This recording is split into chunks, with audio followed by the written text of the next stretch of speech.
Hello, today's project is some cast iron motor frames that were lifted before they were unbolted. Fortunately, there's a way out of this other than an expensive new motor. A specialty of ours is locking or metal stitching, and that's what I want to show you today. This is a cold repair technology we've been doing for about 75 years. Locking addresses two significant challenges that you get with welding cast iron. The first being that it's very prone to cracking because the metal after welding cools and shrinks. Even if you follow all the correct procedures for preheat and cool down and stress relieving, etc., you can still have a problem. And with many castings, they're just too big for it to be practical to follow a complete preheat and cool down procedure. The second reason is that a lot of pieces just can't have the heat put into them that welding would involve. Sometimes the casting is so large it's just not practical to disassemble it or practical to preheat and cool it down. And in other cases like these motors, it just isn't really possible to remove the stator and it would be damaged by the heat. Because of the amount of labor involved, it's generally more expensive than welding. However, it is the safe and reliable approach to repairing cast iron.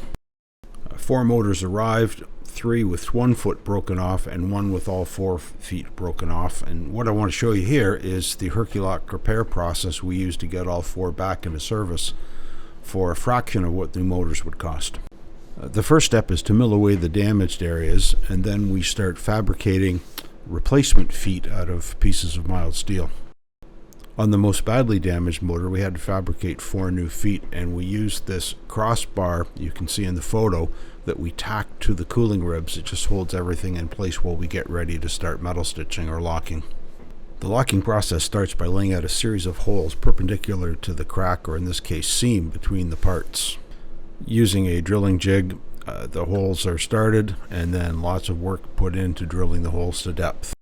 Once the holes are drilled, we chisel out between the holes, breaking the material away, so that a slot is formed the shape of what you're shown in the photo.